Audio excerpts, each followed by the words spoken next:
오늘 강의 시작하도록 하겠습니다. 8시 정각이 되어서요. 오늘 직무 종말의 시대 생성형 AI 활용법 이렇게 특강을 진행하게 되었는데요. 오늘 강의에 많은 분들이 이제 참석해 주셔서 감사드립니다. 그만큼 많은 분들이 생성형 AI의 현실적 적용에 대해서 관심을 기울이고 있지 않나 싶습니다. 오늘 강의는 쉬는 시간 없이 90분 정도 진행 예정이고요. 사전 질문 주신 부분도 강사님이 적절하게 답변 주실 겁니다. 협회는 매월 정기 강연회를 이렇게 진행하고 있으니까요. 앞으로도 많은 관심 부탁드립니다. 여러분 도서, 직무의 종말 읽어 보셨나요? 여러분 모두 지금 접속되어 있나요? 잠시만요. 접속되어 있는 거 맞죠? 네. 저만 보이는 것 같아서 카메라에 제가 바로 이 책입니다. 여러분, 직무의 종말, 인데요. 깔끔하게 잘 빠졌죠, 그죠? 그래서 저자는 이제 직무 종말의 징조로 전문 자격증의 종말, 숙련도의 종말, 직무 경계의 종말, 정규직의 종말 이렇게 예언하고 계십니다. 자, 그런데 이제 최준영 대표님이 이제 전작에서도 이렇게 저희한테 강의해 주셨거든요. 언택트 채용 AI 취업 전략으로 해서 많은 독자분들에게 당시에 사랑도 많이 받으셨고요. 생성형 AI에 대한 굉장히 큰 또 관심을 많이 가지시고 그것을 또 취업하고 연계를 해서 해 나가는 이런 선두에 서서 취업 분야의 트렌드 리더라고도 이렇게 불립니다. 오늘 이 책의 저자이자 또 다운 컴퍼니의 최준영 대표님 모시려고 하니까요. 여러분 잠시만 마이크 켜주시고 뜨거운 박수와 함성으로 환영 부탁드리겠습니다. 최준영 대표님 모시겠습니다. 여러분 크게 박수 한번 주세요. 안녕하십니까. 최준혁입니다.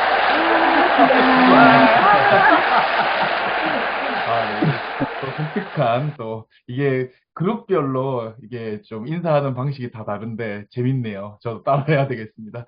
예, 직무의 종말이라는 책을 내고, 지금 또 열심히, 알리고 있는 최준형이라고 합니다. 예, 그래서 오늘 저와 함께 직무의 종말의 시대와 그다음에 생성형 AI 활용법에 대해서 같이 알아볼 텐데요. 비율을 거의 반반으로 하도록 하겠습니다. 그래서 직무의 종말에 대한 내용들을 기본적으로 반, 그다음에 잠시만요. 마이크가 켜져 계신 분들이 계셔서 다시 끄겠습니다, 제가. 네. 직무의 종말 시대에 대한 내용들 반 정도 하고 생성형 AI 활용법에 대해서 반 정도 하겠습니다. 그래서 직무의 종말에 대한 부분들을 좀 여기 계신 분들이 좀 전반적으로 잘 이해하시고 또 교육에서나 또 실제로 앞으로 또 고민이 많으실 텐데 이 내용들을 활용하셔서 여러분들이 좀 이 분야에 대해서도 관심을 많이 가져주시면 좋지 않을까 이렇게 생각을 합니다. 뭐, 저를 처음 보시는 분들도 계실 것 같아서, 저는 다운 컴퍼니라는 회사를 운영하고 있고, 아까 소개해 주셨듯이 언택트 채용 AI 취업 전략을 펴낸 바 있습니다. 그리고 한국경제 잡코리아, 뉴스엔자, 국방일보 등의 칼럼니스트로 활동하고 있으니까, 나름대로 이 분야에서 또, 나름 그 전문성을 이제 알리고 있다. 이 정도로 여겨주셨으면 좋겠고요. 직무에 정말 현재 경영 탑 4주까지 다가 지금 약간 정체되어 있는 상태인데 또 오늘 강의를 하면 또 다시 순위권에 진입하지 않을까 생각합니다. 네, 그럼 AI 시대 인재상과 채용 트렌드부터 진행할 텐데요. 제가 되게 관심 있게 본 작년에 한 가지의 보고서를 꼽으라면 저는 마이크로소프트에서 펴낸 업무 동향 지표 2023을 꼽을 수가 있겠습니다. 그래서 여기 계신 분들도 2023도 보시고 이게 작년 5월 중순쯤에 나왔어요. 그러니까 올해 5월 중순에도 마이크로소프트에서 2024를 내지 않을까 생각을 합니다. 그때 또 가장 먼저 확인하시고 이런 트렌드를 이해하시고 또 적용하시는데 많이 활용하셨으면 좋겠습니다. 그래서 그 미국 본사에서 조사한 자료다 보니까 이 트렌드가 조금 더 앞서 나가 있다라고 보시면 되겠고, 지금 우리 이제 2024년 뭐 초중반을 지금 지나고 있는데, 지금 이 순간에 떻게 보면은 잘 맞는 보고서가 아닐까 생각을 해요. 그래서 2024 같은 경우에는 그리고 조금 하반기나 내년 초를 보시면 좀 더 맞지 않을까 생각을 합니다. 그래서 여기에 내용들을 보면 AI 시대 직원 필수 스킬에 대한 설문이 나와 있는데요. 먼저 분석적 판단, 유연성, 감성적 지능, 창의적 평가, 지적 호기심, 평양 감지 및 처리 이 6가지가 있습니다. 근데 여기 계신 분들한테 좀 질문을 해보겠습니다. 채팅으로 답변하시면 되겠는데요. 지금 제가 읽어드린 6가지가 직원한테 더 어울리는 스킬입니까? 리더한테 더 어울리는 스킬입니까? 리더한테 어울린다라고 생각하시는 분들 1번, 예. 직원한테 어울린다고 생각하시는 분들 2번. 지금 막 채팅창에서 예, 다들 카메라를 끄고 계시지만 이렇게 적극적으로 참여하시는 것들을 제가 다 이렇게 확인합니다. 그래서 리더한테 오히려 더 잘 어울리는데 직원들한테 요구하게 됐다는 거죠. 이것은 결국은 7위에 있는 AI 위임, 프롬프트, 이 부분과 관련이 있다라고 보여집니다. 그래서 앞으로 모든 직원들은, 제가 오늘 정철상 코치님도 군 출신이라는 거 오늘 처음 알았는데, 제가 군에서 정훈장교를 했거든요. 그때 늘 가르치는 게, 북한군은 전군의 간부화를 꿈꿉니다. 근데 이게 똑같이 모든 직장도 이제는 모든 직원들이 간부 또 임원 리더가 되지 않나라고 생각을 하거든요. 그래서 그 자세한 이야기는 제가 뒤에서 풀 거지만 결국 AI를 활용하게 되면서 모든 사람들이 이제는 의사 결정을 하고 또 전반적인 맥락이나 문맥을 파악해서 올바른 선택을 하고 의사 결정을 하는 것이 결국은 모든 직원들의 필수 스킬이 될 거기 때문에 1위부터 6위까지 지금 나와 있는 이 내용들이 지금 이 순간에는 리더한테 요구하는 내용들이지만 앞으로 모든 직원한테 요구되는 것이 아닐까 이런 부분들을 좀 생각해 보셔야 됩니다. 그래서 그 편향 감지 및 처리 요 부분에서 또 특히 뭐 성편향도 있을 테고 뭐 인종 편향도 있을 테고 최근에는 세대 편향들도 많이 이제 강조가 되고 있는데 저는 나름대로 연구를 하면서 이 세대 편향이 요즘에 되게 이제 좀 심한 것 같아요. 뭐 어디 가나 뭐 MZ, 알파 세대 뭐 이러면서 구분 지으려고 하는 그런 내용들을 보면 저는 좀 그런 생각을 했습니다. 과거에 인구 구조는 피라미드 구조였기 때문에 결국 연세가 있고 나이가 계시 지긋하신 분들이 결국은 시간이 지나면은 이 아랫세대들한테 이제 네, 밀려나는 사장님. 그렇게 구성이 돼 있는데 이게 이제 지금은 뭐 항아리 형태 또는 아래가 적은 그런 상황이다 보니까 시간이 점점 흐르더라도 이제 결국은 기존 세대, 기성 세대들이 주도권을 놓지 않을 수도 있다라는 생각을 합니다. 그렇기 때문에 결국 그러한 갈등들이 점화가 되고 이제 그 새로운 세대들은 윗세대에 도전을 하는 거 그리고 어떻게 보면 윗세대는 기득권 않으려고 하는 이런 모습들도 있지 않나 이런 생각을 합니다. 그래서 여기 계신 분들도 그 새로운 세대들에 대한 또 이런 시각들에 대한 것도 한번 생각을 해볼 수 있는 기회가 아닐까 생각을 하고요. 그 다음에 다음으로 넘어가서 직장에서 AI 활용의 이점입니다. 여기 보시면은 1위부터 6위까지 쭉 보면 당연히 생산 속도가 빨라지니까 생산성이 향상되고 업무의 그런 효과적인 지원이 이루어지고 이런 것들은 뭐 다 들으셔서 익숙하실 텐데 3위를 보시면 직원 복지 향상. 이건 뭔 말이지? 그래서 뭐 머리를 덜 써도 되고, 네, 또, 칼퇴를 지원해주기 때문에 아마 복지 향상도 이루어지지 않나, 이런 생각을 합니다. 근데 1위부터 6위까지 나와 있는 이 모든 이야기들이 결국 어디로 향하냐라고 하면 저는 인력 감축으로 향한다라고 봅니다. 제가 방금 전에 언택트 채용 AI 취업 전략이라는 책을 내고 난 이후로 그 전부터 계속 이 분야에 대해서 연구를 해왔는데 채용팀이 어떻게 바뀌었는지를 보면 되게 재밌어요. 이 채용 서비스에 AI가 도입되기 시작했을 때 아무도 안 사니까 이제 이런 뭐 잡다라든지 이런 플랫폼 회사들에서 홍보를 이렇게 했습니다. 이걸 구입하면 네, 가장 바쁜 채용 시즌에도 칼퇴를 할 수 있습니다. 하면서 홍보를 하니까 모두가 신나가지고 우리 팀장님과 사장님들을 구워 삶아가지고 다 도입을 한 거예요. 도입을 했는데 웬걸? 진짜 써보니까 어때요?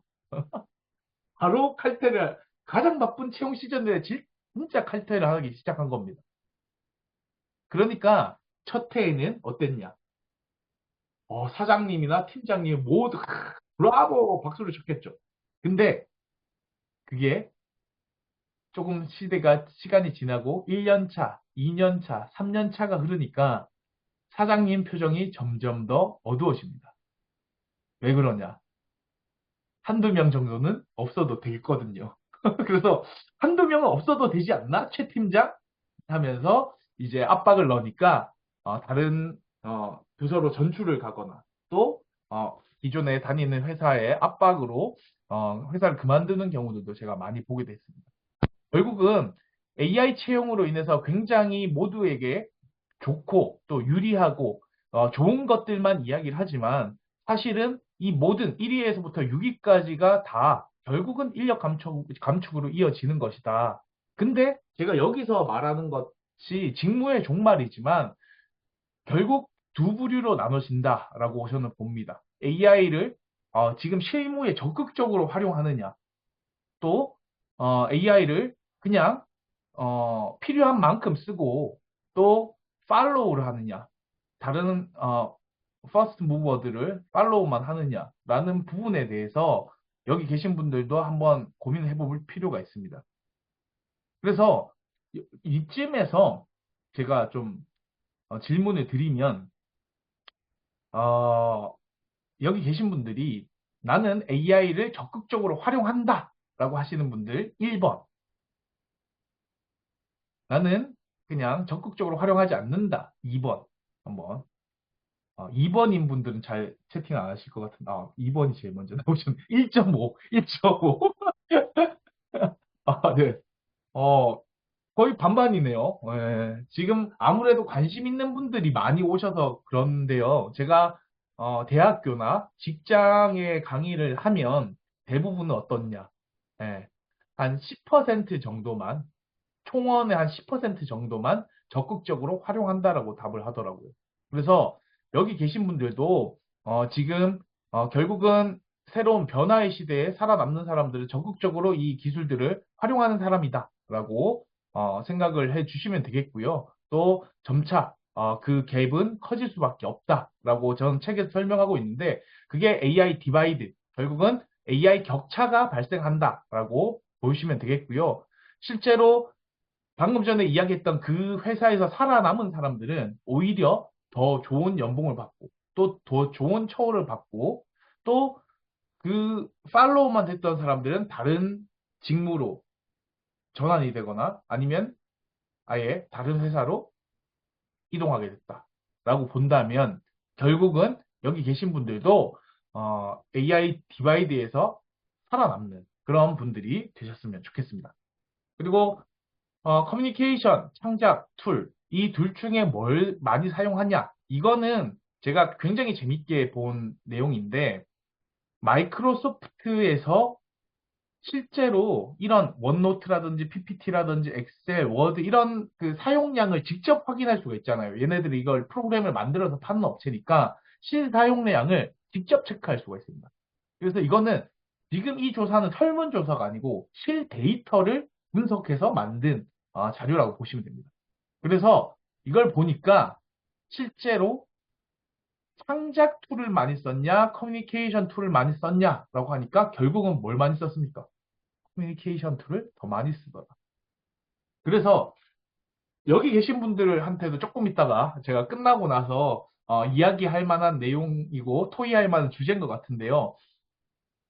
AI가 모든 직무를 대체하고 실제로 직무의 종말이 왔다라고 본다면 정말 인간이 마지막으로 할 수 있는 단 하나의 일은 뭘까? 라고 질문한다면 아마 다 생각이 다르실 거예요. 저는 확고하게 이렇게 이야기합니다. 마지막 남은 단 하나의 사람이 할 수 있는 일은 커뮤니케이션이다. 라고 이야기합니다. 이런 흐름은 뭐 지금 뭐 바른 채용 인증원 등에서도 어, 이제 직원을 뽑는 기준이 결국은 직장의 문화의 적합성, 핏이 맞는 인재라는 것들을 강조하고 있는데요. 저도 똑같이 생각합니다. 결국은 우리 회사에서 얼마나 잘 적응하고 또 소통이 잘 되고 교류가 잘 되는 사람인가를 앞으로 보게 될 것이고요.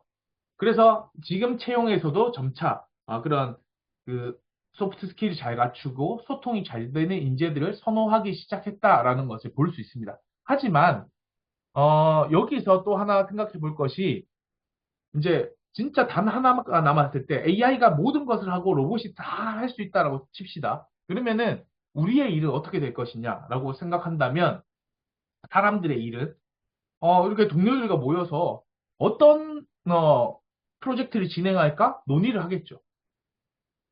AI가 그것마저 알아서 할 수 있는 시대가 올 수도 있겠지만, 결국은 사람들이 최종 결정을 하는 구조로 AI가 재편될 거기 때문에, 서로 막 토의를 합니다. 그리고 AI나 로봇을 통해서 자료 조사도 하고 보고도 받고 해가지고, 여러 동료들과 어떤 것이 제일 잘 먹히겠나, 막 토의를 합니다. 그 다음에 토의를 한 내용들을 사장이나 리더들한테 보고를 하겠죠. 보고를 합니다. 그러면 사장님이나 리더들도 코멘트를 하겠죠. 그러면 그 소통한 내용들을 반영을 합니다. 그 다음에 클라이언트와 또 소통을 하겠죠. 그래서 어, 막 소통을 해서 수정사항과 보완사항을 충분히 받은 다음에 이제 어떻게 하겠습니까? AI나 로봇에 그 내용을 넣어서 그 결과물들을 받고 피드백을 합니다. 그래서 소통의 주체는 결국 딱 두 가지로 구분이 되겠죠. 하나는 뭡니까? 사람들과의 소통. 또 하나는 AI와의 로봇과의 소통. 그래서 이 소통 안에는 지시를 하는 것도 해당하지만 피드백을 하는 것들도 해당이 되겠죠. 그래서 결국 우리는 여기 계신 분들 대부분 사람들 간의 커뮤니케이션에 대해서는 모두가 전문가지 않을까 이런 생각을 합니다. 하지만 새로운 시대 우리는 이제 AI 그리고 로봇들과의 커뮤니케이션이 이루어져야 되고 결국은 좀 더 좋은 결과물 또 더 정확한 한 번에 빠르게 정확한 결과물을 얻어낼 수 있는 능력 그리고 또 잘못됐을 때 그것을 피드백해서 더 좋은 결과물을 만들게끔 이끌어주는 능력이 필요한데 AI와 소통은 사람과 좀 달라서 좀 불편한 점이 있죠. 그리고 아까 2번을 선택하거나 1.7 뭐 이렇게 성기철 교수님도 계시네요. 1.7 뭐 이렇게 어 이제 반영해 주신 분들의 생각을 해보면 그런 생각이 듭니다. 왜 적극적으로 사용 안 하실까라고 생각해 보면 내가 생각하는 것보다 얘네들은 별로 결과물이 썩 마음에 들지 않던데 라고 생각을 하시는 경우가 많으실 겁니다. 근데 여기서의 핵심은 여기 계신 분들, 많은 분들이 이제 직장 상사분들을 모셔봤지 않습니까? 가장 싫은 직장 상사 유형이 뭐냐라고 했을 때, 저는 이제 군 생활에서 너무나 많이 봤습니다. 그거 있잖아, 제가 동영상을 굉장히 많이 만들었었거든요. 야, 이런 거 못 만들어? 야, 이런 거 못 만들어? 이렇게 지시를 합니다. 그러면은 저는 웃으면서, 예, 알겠습니다 하고 이제 나와가지고 문 닫고, 뭔 말이야? 이렇게 했던 기억이 있거든요, 실제로. 그러니까 아마 우리가 AI와 로봇에게 지시를 할 때도 아마 그런 모습이지 않을까라고 돌이켜 본다면은 앞으로 AI와 소통, 로봇과의 소통은 어떻게 할 수 있을까? 더 잘할 수 있을까라는 것들에 대해서 이 후반부에 제가 좀 소개를 해드리도록 하겠습니다. 그리고 변화에 대한 대응 전략인데요. 결국은 이제 검은 코끼리와 검은 백조가 온다라는 책의 내용이 있습니다. 검은 코끼리는, 검은 백조는 다 아시죠? 어느 정도 들어보셨을 텐데, 매우 드물지만 일단 발생하면 엄청난 영향을 미치고 사전 예측이 힘들다. 라는 것이 검은 백조 이론입니다. 그리고 검은 코끼리 이론은 우리가 이미 알고 있지만 인정하고 싶지 않거나 무시하려는 큰 문제인데요. 이게 동시에 우리한테 다가오고 있다는 겁니다. 그래서 검은 코끼리라는 거는 우리가 취업으로 봤을 때 AI랑 로봇이 도입되면 직무의 종말처럼 직업의 수가 급감할 수 있고 또 거기에 대해서 대처가 힘들죠. 이거 당연히 다 알고 있는 문제지만 사실 우리가 꺼리고 있는 문제입니다. 검은 백조 같은 경우에는 AI가 정말 엄청나게 발전해서 전 세계에 핵전쟁을 일으키거나 또 뭐 3차, 4차 세계대전을 막 조장해서 일으키면 어떡하지? 뭐 이런 예측도 할 수 있습니다. 가능성이 매우 낮고 사전 예측이 힘들지만 가능한 시나리오죠. 이제 책에서 어떤 내용이 있냐면 아, 그 미군의 스토리가 있거든요. 실제 미군 대령이 발표한 자료인데 그 유럽에서 발표한 자료인데 그 AI에게 전체 작전 지시를 하고 작전 컨트롤을 맡기고 사람과 협동으로 작전을 수행하게 했습니다. 그래서 드론 조종사가 이렇게 조종을 하는데 문제가 뭔지 아십니까? AI가 봤을 때 얘는 마음에 안 들어. 얘는 잘 못해. 드론 조종사가 잘 조종 못하니까 어떻게 했냐. 당연히 미군을 공격하면 안 된다라는 지침이 있었겠죠. 그러니까 미군의 통신탑을 공격했어요. 그래서 통신탑을 마비시키고, 이제 작전을 진두지휘했다는 겁니다. 그래서, 아마 이렇게 보시면 될 것 같아요. 우리 인간 앞으로, 지금도 어느 정도 그렇지만, 앞으로, 1년, 2년, 더 지나면 지날수록 AI는 업그레이드 되고 더 좋아집니다. 그러면 그들에게 비친 인간들의 모습이라는 것은 어떻게 보면은 관심병사나 또, 그 좀 부족한 사람들이 아닐까 이런 생각을 합니다. 그래서 좀 많이 챙겨줘야 되고 걱정해줘야 되고 도와줘야 되는 대상이 되지 않을까라는 생각들도 이제는 그런 생각들도 가능한 시점이 되었다라고 보시면 아마 더 체감이 되실 겁니다. 그리고 이제 앞으로의 커리어의 모델은 어떻게 될 것인가라는 겁니다. 이건 뭐 제 개인적인 생각이 아니라 이제 WEF 월드 이코노믹 포럼에서 이야기한 내용인데요. 결국은 직업 교육 강사가 앞으로 굉장히 유망한 직업 중에 3위입니다. 3위. 되게 신기하죠? 우리 모두 여기 있는 많은 분들이 직업 전문가이기 때문에 박수. 우리 이제 앞으로 잘 먹고 잘 살 수 있습니다. 네. 그래서 직업교육 강사가 앞으로 우리 미래를 이끌어가는 직업 중에 하나다라고 돼 있는데 왜 그러냐? 한 발짝만 들어가면 좀 무서워요.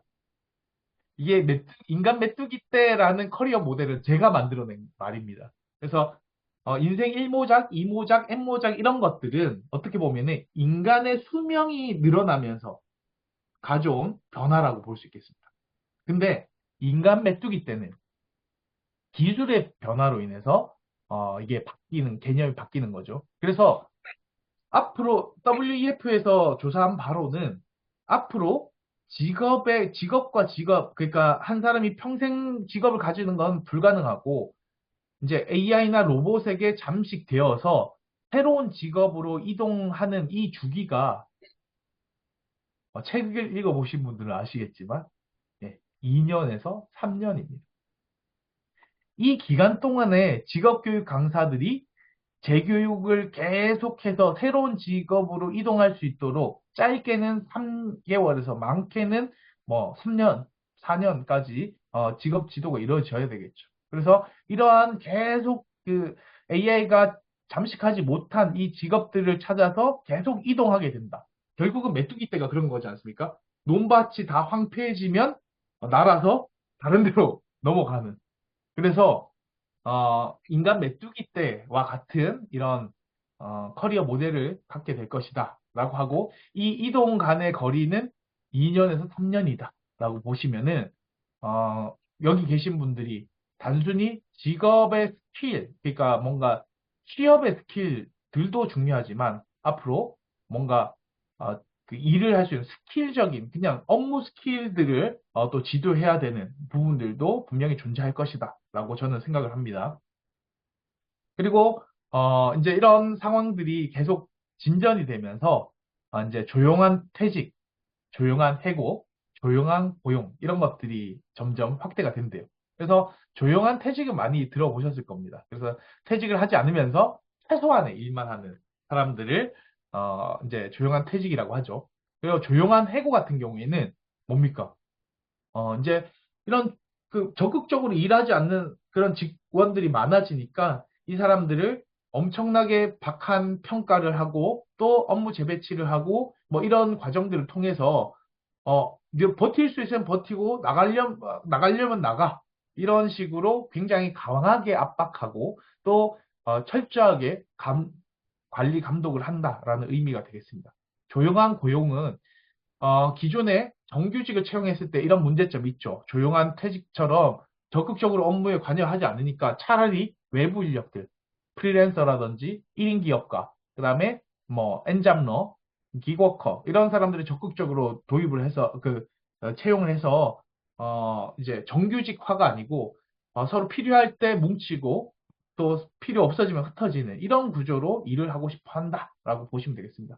그래서 이게 어떻게 보면 한 방향에서 기업에서 직원들을 압박해서 이러한 문화들이 형성되는 거 아니냐라는 시각도 있을 수 있는데 저는 양쪽의 창과 방패의 대결이다. 그래서 직원들은 당연히 그 회사의 성과가 직원의 성과로 이어지지 않기 때문에 나타나는 문제점들이고 또 기업은 그 직원들은 그러니까 기업은 또 적극적으로 일하지 않는 직원들에 대한 대응책으로 이런 문화들이 나타나는 거 아니냐. 그래서 앞으로의 HR이라는 것도 결국은 점차 정규직보다는 앞으로 소수의 연합이라든지 또 소수와 로봇과 AI 이런 것들을 활용해서 기업을 이끌어 나가는 그런 것들이 이제 앞으로의 미래의 기업의 모습이 아닐까라는 것들도 한번 생각을 해볼 필요가 있습니다.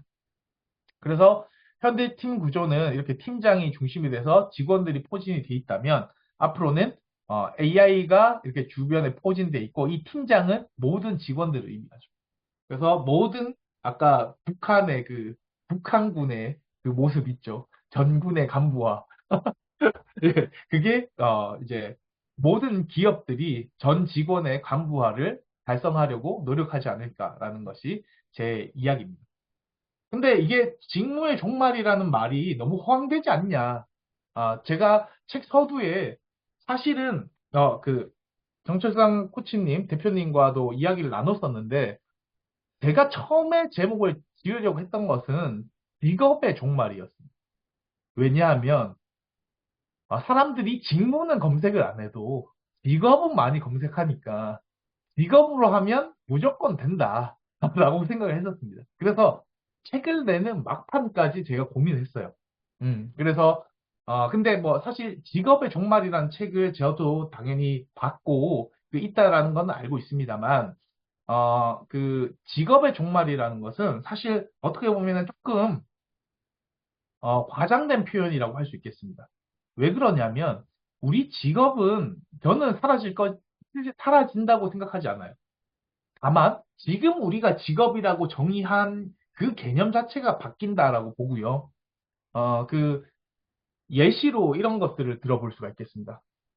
뭐 20년 전, 30년 전에 뭐 다들 이거 너무 어려서 기억이 안 나시는 분들 계실 수 있지만 억지로 대부분 다 그때 한두 살이셨겠죠. 네, 그때 당시로 돌아가 보면 어떻습니까? 유튜버, 그 다음에 프로게이머, 그때 당시의 시각으로는 한마디로 백수건달입니다. 근데 그런 사람들이 여탄 직업인으로 또 곽광받는 직업인으로 성장했다는 거고, 그 다음에 그것이 굉장히 큰 축을 이뤘다라고 본다면은 그런 개념들, 옛날에는 어떤 생산이 중심이 된 거였다면 어떻게 보면 문화, 또 서로 공유하고 또 즐길 수 있는 거리를 제공하는 사람들이 앞으로는 직업인으로 분류되지 않을까라고 생각을 합니다. 그리고 또 더 좋은 아이디어는 뒤에 있어요. 여기 계신 분들 끝까지 들으면 와, 이거 진짜 저는 이거 정말 무릎을 탁 치는 이런 아이디어인데 여러분들도 한번 같이 더 실체적인 아이디어가 뭐가 있는지 이런 것들을 같이 고민해 보면 좋을 것 같습니다. 그래서 실제로 그러니까 직업 자체는 사라지지 않지만 지금 우리가 생각하는 그 일의 구분, 그러니까 직무죠. 일의 구분이 직무니까 이 구분 자체가 달라지거나 사라진다라고 해서 저는 직무의 종말이라고 표현했습니다. 그래서 아까 처음에 시작할 때 제가 전문 자격증의 종말, 숙련도의 종말, 직무 경계의 종말, 정규직의 종말 이런 표현을 썼는데 책에 전문가의 종말 징조를 한번 보면 이건 책이 없는 내용입니다. 대출 규모와 연체율 이게 잔액이죠, 잔액. 대출 잔액이 줄어들고 있다는 말은 무슨 말입니까? 대출을 그만큼 많이 한다는 말이죠. 그 다음에 연체율이 증가하고 있다는 것은 점점 전문가들, 여기서 말하는 전문가는 사자 직업입니다. 의사, 변호사, 뭐, 저기 등등, 세무사, 변리사, 뭐, 등등, 회계사, 이런 사람들을 의미합니다. 근데 연체율은 급격하게 증가하고 있고요. 그 다음에 대출 규모는 점점 늘고 있습니다. 결국은 이 사람들도 점점 어려워지고 있다라는 것들이 나와 있고요. 미국의 회계사들은 지금 회계학과로 지원하는 인원도 줄고 있고요. 그 다음에 회계 시험을 보는 사람들도 줄고 있고요. 커트라인도 완화되고 있다. 그래서 전반적으로 회계사에 대한 직업의 그 선호도가 떨어지고 있다라는 것이 확실히 지표로 나타나고 있습니다.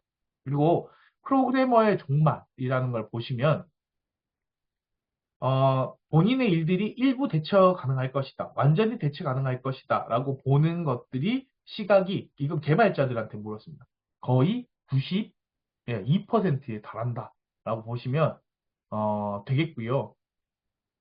제가 내일 칼럼에 보면, 뉴스 앤 잡입니다. 뉴스 앤 잡 칼럼에 보면, 예, 게이머, 그러니까 게임 프로그래머들이 이제는, 그러니까, 어, 지금 게임 프로그래머들이 만든 것들이 대부분이지만 지금 유통되고 있는 것들 중에 지금 1000개가 그 AI로 만든 게임이다라고 구분이 되더라고요. 그래서 여기서 좀 재밌는 게 인간 중에 가장 뛰어난 프로그래머가 100이라고 쳤을 때 2023년 말 기준으로 사람들은 몇 점일까요? 그러니까 AI, 생성형 AI의 개발 수준은 몇 점일까요? 인간 중에 제일 잘하는 사람이 100점이다. 라고 했을 때. 어차피 찍는 거니까, 채팅창으로 찍어 주십시오. 업다운 하겠습니다. 업, 90 다운, 90 다운, 87 다운, 83 업, 85. 와, 네. 이미연 선생님, 감사합니다. 야, 네. 85. 예, 85점. 근데 제가 직무의 종말이라는 걸 이야기하는 이유가 100점짜리 사람들은 살아남습니다. 그죠? 85점은 필요합니까? 필요 없습니까? 뭐, 보조 인력으로서 필요성은 인정합니다. 그러나 그 가치가 지금의 프로게이머가 아니죠. 프로그래머의 그런 해당하는 그런 처우를 받을 만큼이냐, 아니면 그렇지 않느냐라고 생각한다면 당연히 그렇지 않겠죠. 그래서 지금 2023년 말 기준으로 85점이기 때문에 저는 지금 예상으로는 90.13이라고 생각합니다. 그러면 그 난다 긴다는 프로그래머들 중에 정말 소수만이 살아남고 나머지는 다 프로그래머의 역할은 하겠지만 사라집니다. 의미가 사라진다는 거죠. 직장이 사라진다는 게 아니고. 그러면은 잘 생각해 보세요. 지금 프로그래밍 언어 중에 가장 핫한 언어가 뭐냐라고 하면 작년까지만 하더라도 뭐 파이썬, PHP 뭐 등등 뭐, 다 선호는 다 다릅니다. 뭐, 어떤 개발을 하느냐에 따라 다 다르지만, 지금은 자연어, 사람의 언어가 1등입니다. 그러면 프로그래머로서, 그 역량 갖추기 위해서, 뭐, 사피 뭐 이런 것도 하고 막 했는데, 그게 의미가 있어지냐? 왜? 한마디만 하면 다 만들어 주는데, 굳이 그걸 만들고 있어야 되냐? 이것을 생각해 보시면, 아, 이게 그냥 심각한 문제구나, 라는 것들이 바로 체감이 되실 겁니다. 그리고, 뭐, 의료, AI 보면, 골절 진단, 그러니까 의사의 역할을 보면 크게 진단, 그다음에 뭐, 그다음에 치료, 그다음에 또 약을 처방해준 처방, 뭐 등등의 이런 역할이 있는데, 이미 이 세 개 분야에서 다 앞섭니다, AI가. 특히 골절 진단 이런 부분에 있어서 5명이 협진한 결과보다 AI 솔루션 하나가 진단한 결과가 더 뛰어납니다. 지금 현재. 그러니까 지금 의료 분쟁이 있는데 저는 뭐 이 정치적인 입장을 이야기하는 게 아니고 어찌 보면 이게 하나의 과정이라고 생각이 드는 게 뭐냐면요. 예전처럼 그렇게 어마무시한 엘리트들이 필요하냐라고 봤을 때 그 프로그래머처럼 일부의 100점짜리 의사들은 필요합니다. 왜? 앞으로 그 AI가 정확하게 진단한 게 맞는지, 그리고 그런 그 분석 과정들이 합리적인지, 신뢰도랑 타당도가 있는지, 이런 것들을 확인하기 위해서 필요합니다만, 나머지 의사들은 그냥 컴퓨터를 다룰 줄 알고, 그 다음에 AI가 낸 결과물들을 보고, 거기에 대해서 평가를 해줄 줄 안다라고 한다면은, 의사 역할을 하는 데 있어서 크게 문제가 없지 않나. 이거 분명히 뭐 반발하시는 분들은 뭐 인정합니다만, 그냥 그 기술적인 관점에서 봤을 때, 이야기를 하는 겁니다. 그리고, 변호사, 그다음에 판사, 검사들의 역할들도 이제는 리걸 테크, 요 단어는 기억해 두시면 좋을 것 같은데, 이제 법률과 기술이 결합된 리걸 테크. 근데 이 분야가 정말 보수적이지 않습니까? 근데 우리나라에서 있었던 일인데, 대한변호사협회랑 로톡이라는 데랑 대가리 박치기에서 누가 이겼겠습니까? 로톡이 이겼습니다. 변호사협회에서, 야, 변호사들이 모양 빠지게 그 플랫폼에서 나 이거 좀 해주세요! 뭐 이러면 이거 뭐 혼 안 나지 않나? 뭐 이러면서 거기에 있는 그 변호사들 다 징계를 때렸어요. 노톡에서 활동하는 변호사들 징계를 때렸는데, 이제 그런 게 어딨냐. 자기 홍보하고 하는 거는 내 마음이지 해서 서로 싸웠는데 로톡이 이겼어요. 최근의 이야기고요. 작년의 이야기고요. 그다음에 이제 세무 관리 뭐 그다음에 회계 프로그램 이런 것들이 다 AI화가 됐다는 것은 이미 다 알죠. 그런데 여기서 중요한 것은 결국은 ABI 격차, 디바이드가 발생하기 때문에 결국은 AI와 협업하는 전문가들은 살아남지만 기존의 기술, 기존의 방식이 최고야라고 외치는 사람들은 도태됩니다. 이거는 뭐 저는 확실하게 단언할 수 있는 내용이고요. 직무 경계의 종말인데 이거 좀 웃긴 겁니다. 제가 실제로 전역하고 나서 디자인 회사에 임원으로 이제 출근했습니다. 근데 그때 이제 실제 제가 본 거예요. 디자이너랑 개발자랑 기획자가 있는데 얘네들이 맨날 싸워요. 맨날 싸워. 왜냐하면 얘네들은 총괄 운영을 하는 사람이고, 얘는 프로그래밍을 하는 사람이고, 얘는 디자인을 하는 사람이기 때문에, 얘가 뭐 하면 얘가 마음에 안 들고, 얘가 뭐 하면 또 얘가 마음에 안 들고, 서로 맨날 싸워요. 그래서 아마 디발자, 디자이너, 풀스택 개발자, 이런 것들이 등장하지 않나 생각하는데요. 개발자가 이제 그 프로젝트를 진행할 때 하는 말이 있습니다. 개발자가 발명가냐? 자꾸 쳐 만들래. 기획을 하다가 획기적인 아이디어가 떠올랐는데 자꾸 안 된대. 안 된다고 하는 사람들 얘도 안 된다 그러고 얘도 안 된다 그래요. 디자이너는 디자인을 하다 보면 자존감 떨어진다. 이래라 저래라. 내가 해봐 이 새끼야. 네, 이렇게 맨날 싸웁니다. 네. 그래서 저는 이 직무 경계의 종말이라는 것이 기업 측의 입장에서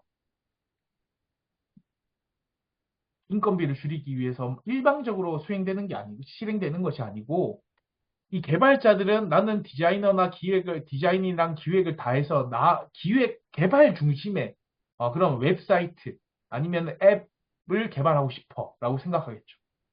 디자이너 같은 경우에는 디자인이 중심이 돼서 이게 기획이 되고 개발이 돼야 좋은데 그게 안 되잖아. 내가 다 하고 싶어. 이런 니즈가 있는 겁니다. 그래서 디발자, 디자인을 할 줄 아는 개발자, 디자이너, 개발을 할 줄 아는 디자이너, 풀스택, 이거 세 개를 다 아는 개발자. 이런 사람들이 나타난다라고 보시면 되겠습니다. 그리고 음, 예, H 질문하시는 건가요? 네. 직무 경계의 종말은 이름은 같지만 역할이 달라진다라고 보시면 되겠습니다. 그래서 HR 영역에서도 AI 역할과 사람의 역할이 구분되면서 이 역할을 여기 역할을 하던 사람들의 업무가 굉장히 줄어들고 사라진다라고 볼 수 있겠죠. 그래서 기존에 똑같이 HR 분야라고 이야기를 하지만 완전히 달라진 일들을 수행하게 될 것이다라고 저는 예측을 합니다. 특히 작년에 제가 그 이제 음, 직업 상담사들이 앞으로 어떻게 업무들이 변할 것이냐에 대해서 같이 그 연구에 참여를 했습니다. 거기에 내용들을 보면 굉장히 이제 거의 지금 직업 상담사 분들이 하는 역할들이 상당 부분이 AI로 대체될 것이다라는 그런 의견들이 많았고요. 그래서 이제 많이 바뀔 것이다라는 거. 그다음에 정규직의 종말 이런 것들도 한번 나중에 책에 있는데 보십시오. 요거는 이제 직원들이 예전에는 주 6일 근무하고 이랬을 때는 부업을 할 때가 있었나? 정말 가정 형편이 어렵거나 뭔가 좀 자녀를 이제 좀 좋은 학교를 뭐 또 유학을 보내야 되겠다 이런 일념 하나로 투잡 뭐 쓰리잡 하시는 분들은 많았습니다만 어 뭐 이렇게 그 정규직의 종말이 일어나는 것은 결국은 이제 AI로 또 기술의 발전으로 인해서 한 사람이 수행해야 할 역할들이 줄어들고 또 개인들은 또 더 다양한 일들에 도전해보고 싶다라는 니즈로 인해서 일어난다라고 봅니다. 그래서 뭐 소심 영업, 배짱 영업, 불법 영업 이렇게 제가 나눠봤는데 이게 재밌죠. 네. 그래서 그 투잡을 하는데 겸업 금지니까 막 소심하게 얼굴 안 드러내고 이렇게 하는 사람들. 배짱 영업은 이제 돈을 좀 벌어. 부업으로. 그러니까 자를 테면 잘라봐. 자르면 내가 더 많이 부업을 해서 내가 월급보다 더 많이 벌면 되니까 뭐 자르던 말던 상관없어. 그리고 이게 흑화돼 가지고 막 이제 조직의 비밀 자료나 이런 자료들을 바탕으로 이제 일하는 사람들 이런 사람들을 볼 수가 있지 않겠나 이런 생각을 합니다. 근데 요거는 되게 재밌을 것 같아요. 이거는 제가 건너서 아는 국회의원한테도 제가 조금 새로운 이런 입법으로 제안을 하고 있는 내용인데요. 일본의 시끄러운 부업. 이거 보면 일본은 어때요? 인구가 이제 정체됐고 이제 감소하고 뭐 이런 상황이 있지 않습니까? 그래서 인력이 부족하니까 우리나라도 마찬가지로 이제 인력이 곧 부족한 시대가 올 텐데요. 어떻게 해결했냐? 이제 2018년 부업 경업업 가이드라인을 제시해서 겸업을 허용하게끔 기업들을 독려했고 결국 그 중에 한 기업은 부업이나 다른 일을 경험해보지 않는 사람들은 승진을 하지 못하는 불이익을 줬습니다. 이 정도로 이제 인력의 그런 구조적 변화에 대한 대응들을 적극적으로 해나가고 있는데 우리나라도 이러한 부분들은 좀 도입을 한다면 퇴사를 하는 사람들 알파 세대, Z 세대 이런 친구들이 이렇게 회사 일을 하면서 부업을 할 수 있다라고 한다면 자기 개발을 하면서 직장 생활을 유지할 수 있으니까 회사에 더 오래 남아 있으려고 하지 않을까라는 생각들도 듭니다. 그래서 이런 변화들도 있겠고, 앞으로 이런 부업이나 엔잡러, 기워커, 1인 기업가들이 점점 늘 것으로 보이는 것은 사람들의 수명이 늘면서 다양한 직무, 다양한 업무를 경험하고 싶은 그런 니즈들이 점차 증가하고 있다라고 보시면 되겠고요. 또 하나, 이게 되게 큰 변화인 것 같은데요. Z세대들은 개인의 매출과 실적, 평가를 굉장히 중시 여깁니다. 개인의 성과, 결국은 어떻게 보면은 부서로 봤을 때 영업 조직 같은 느낌이 있죠.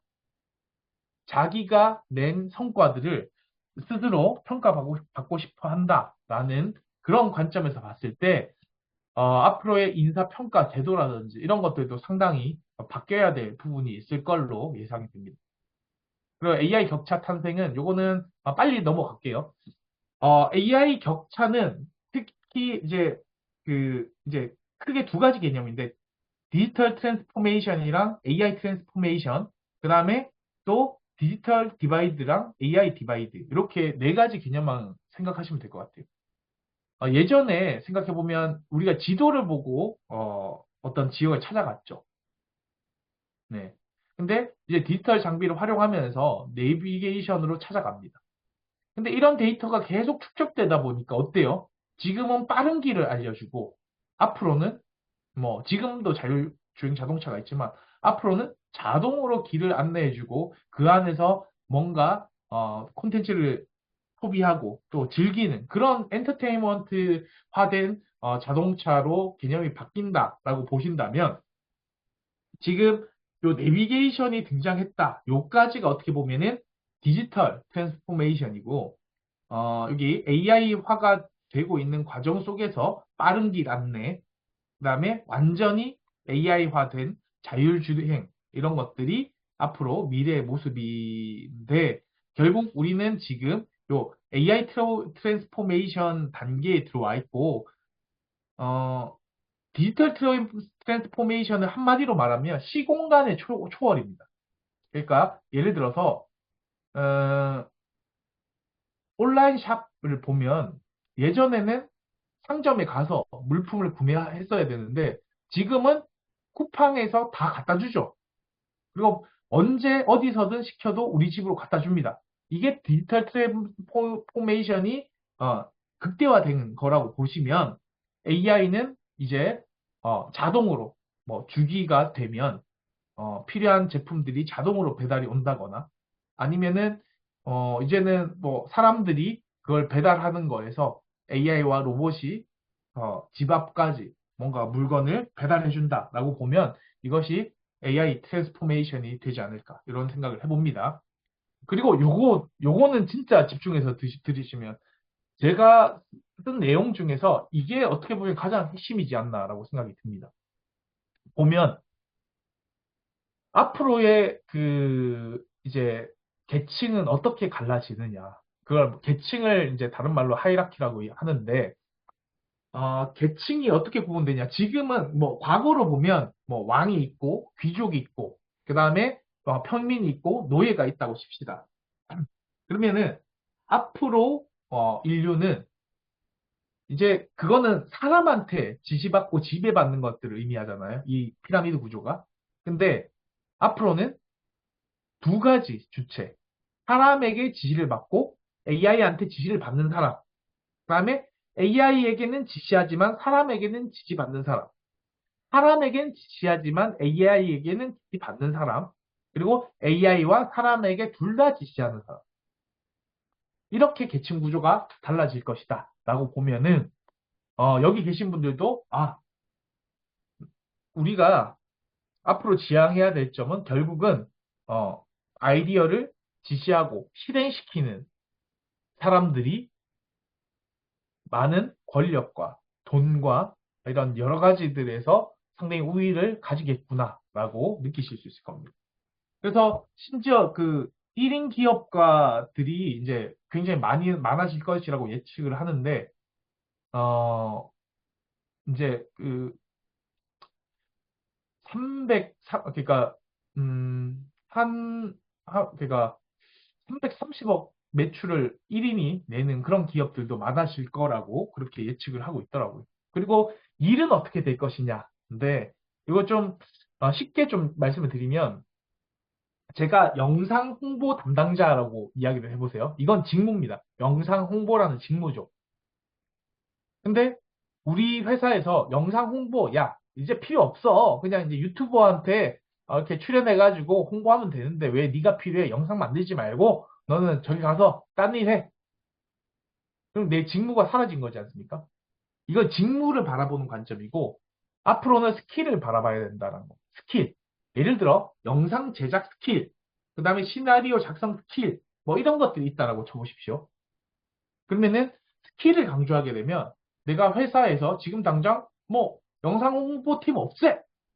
라고 하더라도 내가 시나리오를 작업하던 그런 글쓰기 능력을 바탕으로 SNS 홍보를 할 수도 있고 또 우리 회사의 상세 페이지에 그런 글을 작성할 수도 있고 글쓰기 능력으로 풀어갈 수 있겠죠. 스킬. 그 다음에 또 예, 영상은 꼭 뭐 영상이 뭐 홍보에만 쓰입니까? 라고 생각하면 아닐 수 있죠. 그래서 나름대로 우리 제안서에 들어가는 영상들을 만들 수도 있고 그다음에 또 회사를 다른 사람들한테 방문한 사람들에게 소개할 수 있는 그런 영상을 만들 수도 있지 않습니까? 그래서 스킬로 따졌을 때는 할 수 있는 일, 내가 당장 내 직무가 사라져도 할 수 있는 일이 많지만 그 스킬로 없지만, 직무가 사라지면 직무로 접근하면 일이 없겠죠. 그러나 스킬로 접근하면, 내가 어디로 이동해야 될지, 그리고 또 내 직무가 사라졌을 때 내가 어떤 역할을 수행할 수 있을지를 바라보기가 쉬워진다는 겁니다. 그래서 스킬 중심의 그런 시각을 갖춰야 된다라고 보시면 되겠고요. 미래의 조직은 결국은 이제 요 뒤에서 좀 더 설명하지만 개인의 부서와 AI 감시 및 관리, 기술 지원팀, 인력의 다양화 이런 식으로 네 가지로 정리될 것이다 라고 저는 생각합니다. 그래서 앞으로 어떻게 우리는 살아야 되냐라고 한다면은 결국은 호모 파덴스를 저는 제안하는데요. 재미와 의미를 추구하는 인간상입니다.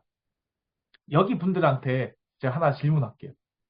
아마 많은 상담에서도 이런 질문을 받으실 거고, 또 많은 칼럼도 쓰셨을 거고, 많은 답변도 하셨을 겁니다. 흥미있는 일을 해야 됩니까? 잘하는 일을 해야 됩니까? 좋아하는 일을 해야 됩니까? 잘하는 일을 해야 됩니까? 흥미있는 일을 해야 된다. 1번. 잘하는 일을 해야 된다. 2번.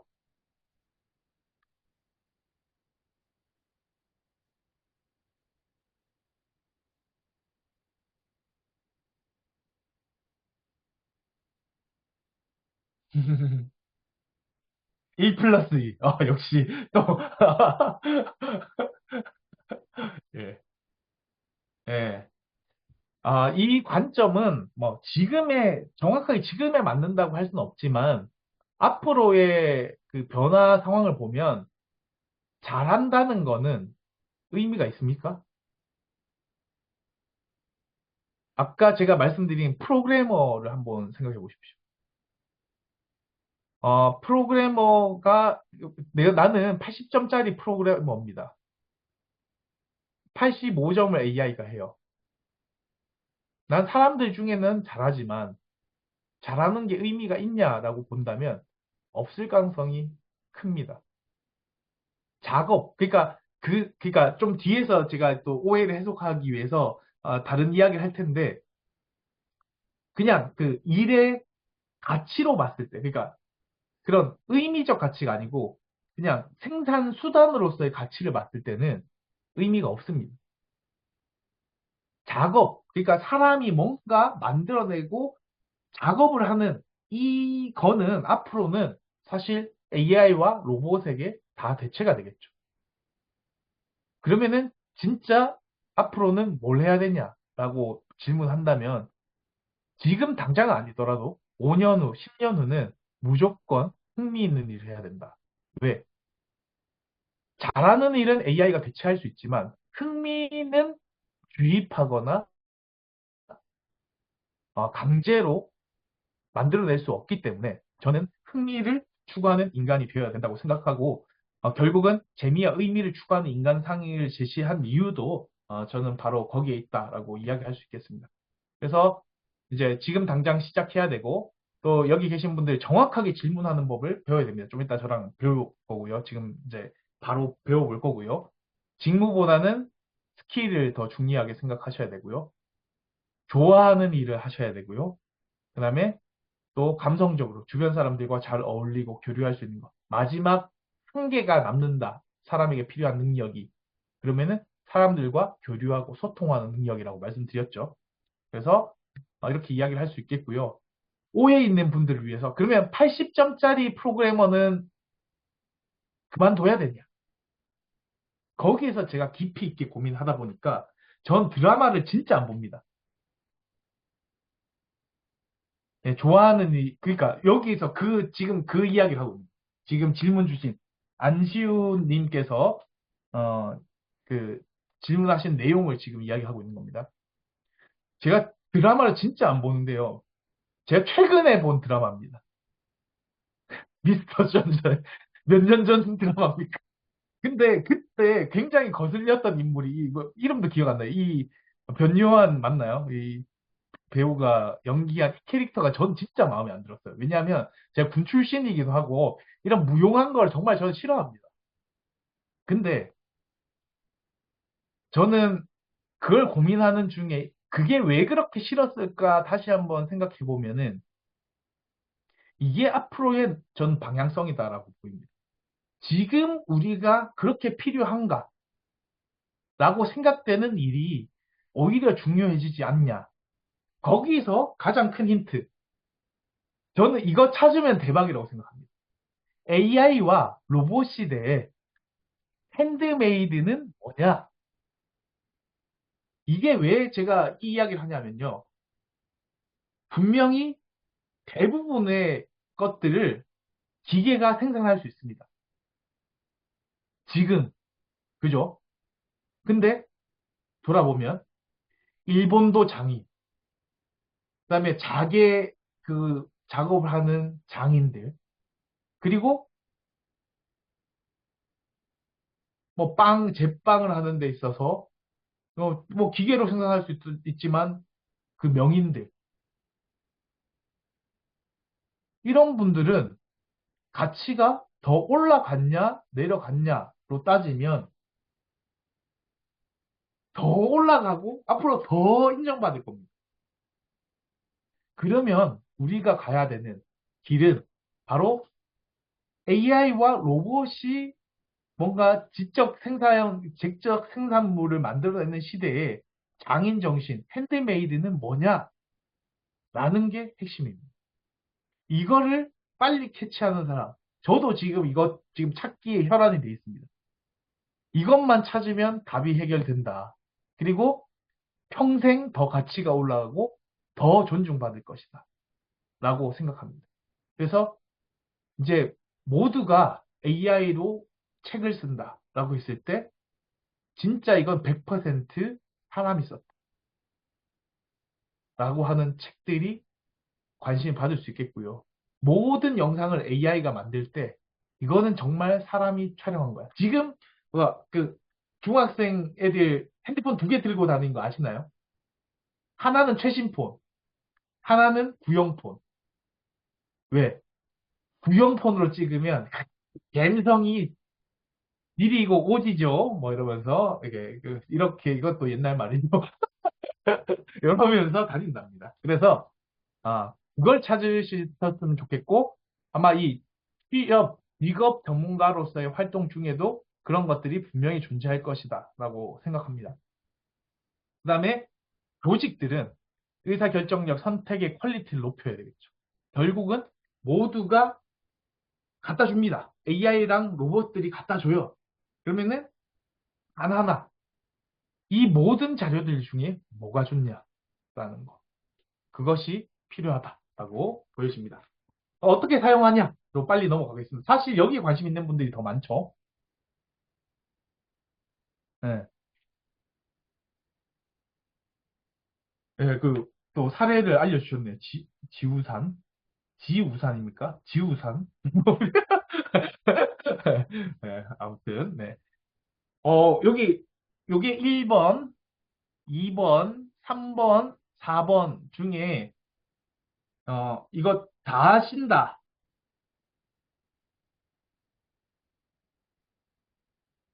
다 알면 0번 쳐주십시오. 이게 1번, 2번, 3번, 4번.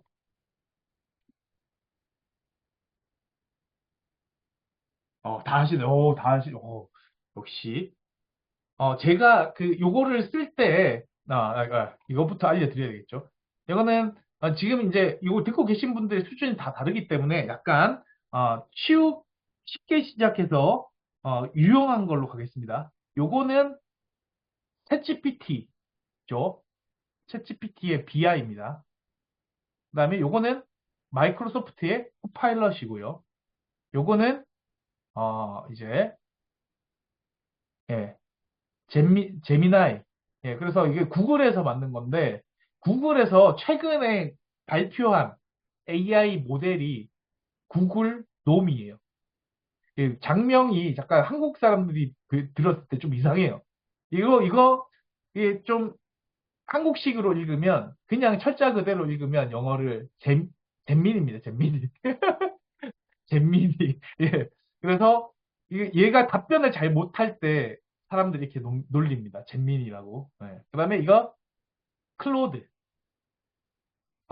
요게 사용 용도가 조금 다른데 여기에서 대학원을 공부하신다. 그리고 출처가 필요한 자료가 필요하시다라고 하면 무조건 2번 쓰셔야 됩니다. 코파일럿.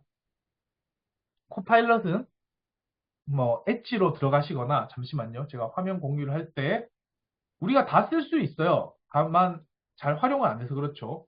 여기 이제 윈도우 키 누르면 여기에 코파일럿이 있죠. 요거 누르면 이게 코파일럿입니다.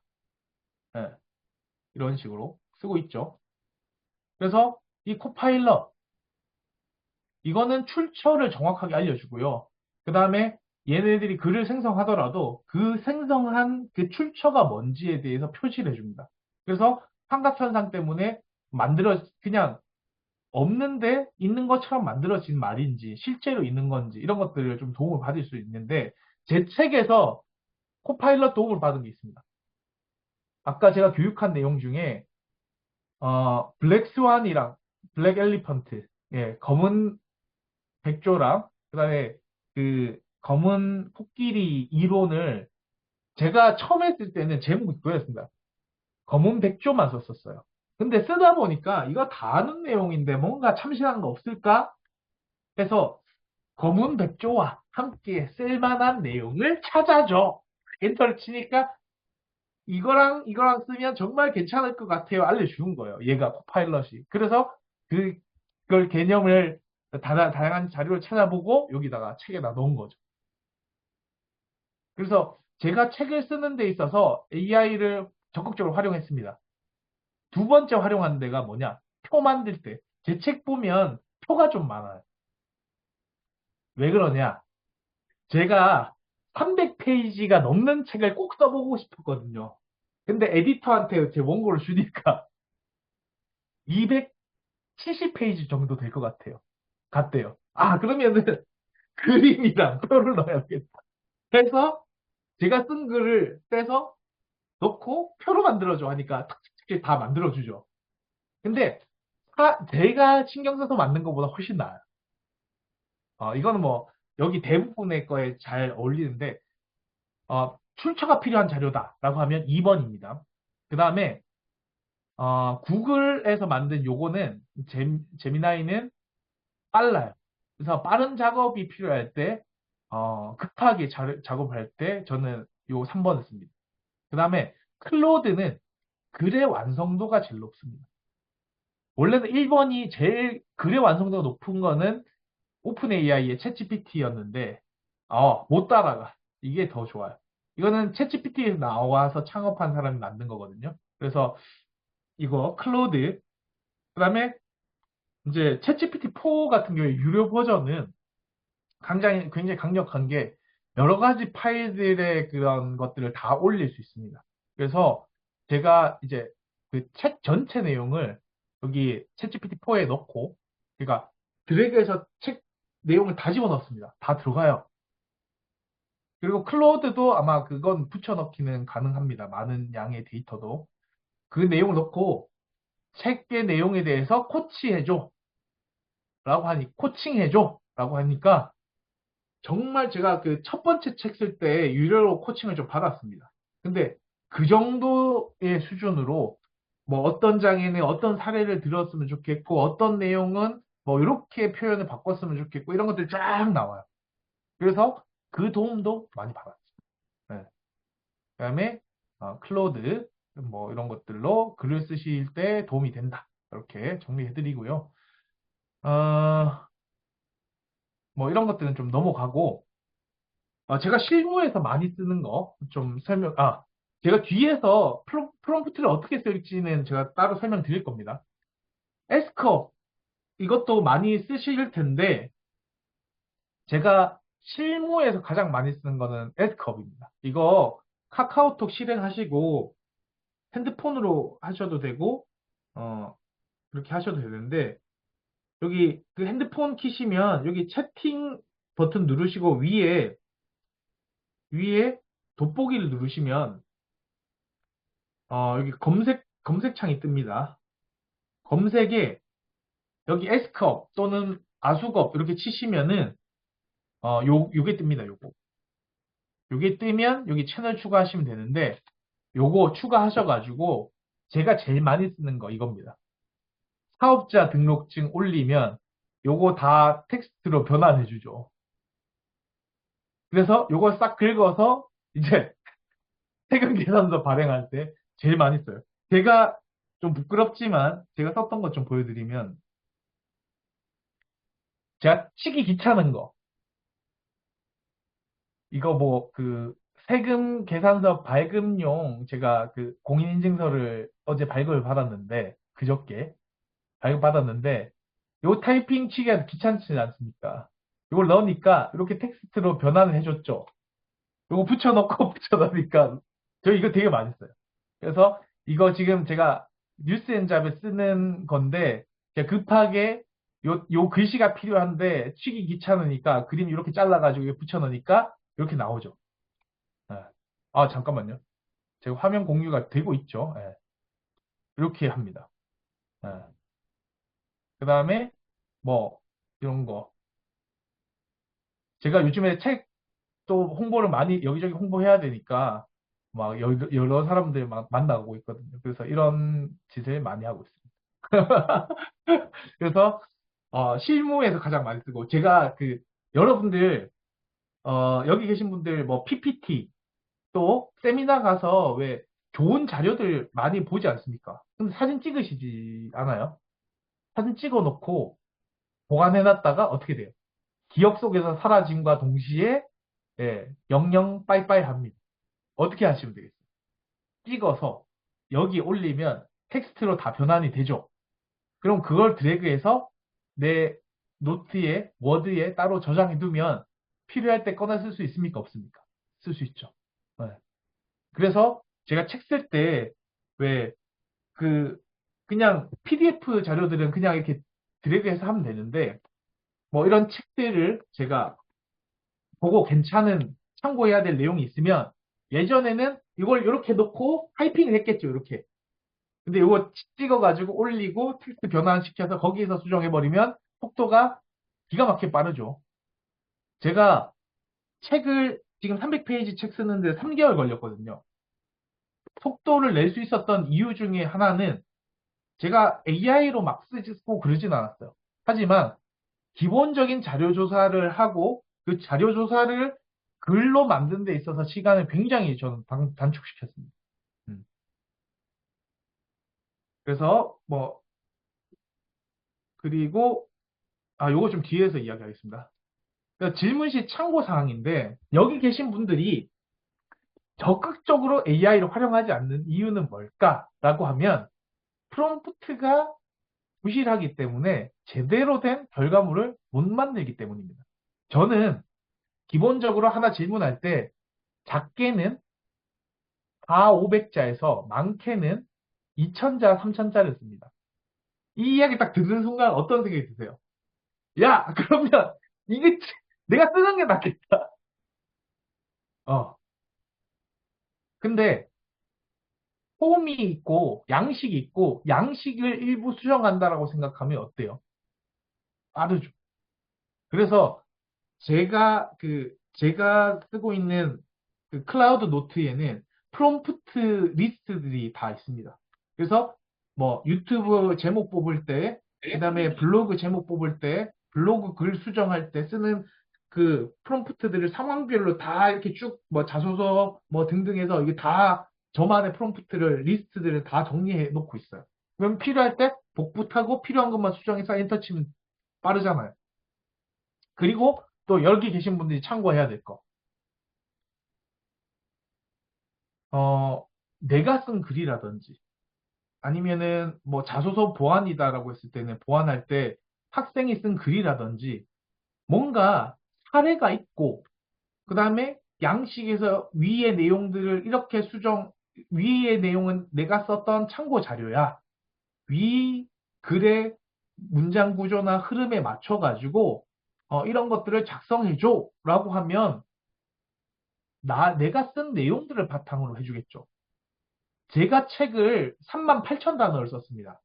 38,000단어를 올려놓고 위 내용을 분석해서 그런 흐름대로 작성해줘 하면 제가 쓴 글과 비슷한 글이 나오겠죠. 근데 우리는 성질 나쁜 상사처럼 AI한테 구체적으로 설명해주지 않고 예를 들어주지 않고 그 다음에 양식에 맞추지 않고 대충 설명하고 좋은 결과물을 얻기를 바랬던 거 아닌가 이런 질문 해봅니다. 그리고 저는 교육 철학이 있습니다. 교육 철학, 뭐 여기 문승희 선생님 제 교육 많이 들으셔서 아시겠지만 제 교육 철학은 컨트롤 CV입니다. 아마 제 교육의 거의 대부분의 내용들은 컨트롤 CV예요. 네, 그래서 이걸 한번 알려드리겠습니다. 컨트롤 CV를 어떻게 하는 것인가? 스마트하게 해야 되겠죠. 그래서 GP 테이블 한번 가봅니다. 제가 URL은 지금 채팅창에 공유를 드리겠습니다. 가면 여기 로그인 해야 돼요. 이거 뭐 지금은 보시고 나중에 한번 해보세요.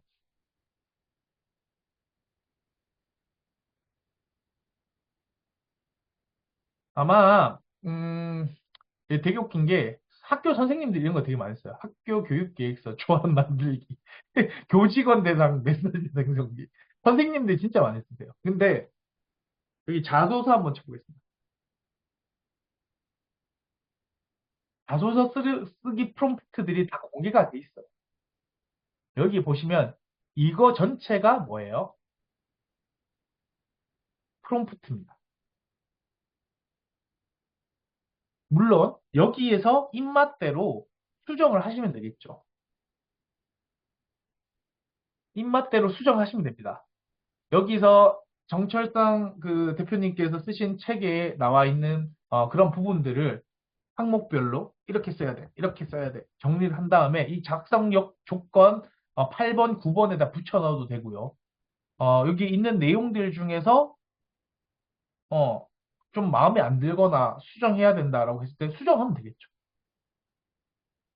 자, 나는 좋은 블로그를 쓸 거야. 여러분들은 지금까지 어떻게 쓰셨냐? 처음부터 끝까지 만드셨지 않습니까? 근데 이렇게 보면은 당신은 이제 파워 블로거입니다. 그래서 블로그는 뭐 이거고 뭐 이렇게 해서 이렇게 해야 됩니다. 이것만 해도 한 4, 500자 되겠죠. 이런 거를 긁어다가 붙여놓고 시작을 하지 않고 어때요? 내 머릿속에 있는 거 대충 말하고 써줘 하니까 나올 턱이 있습니까?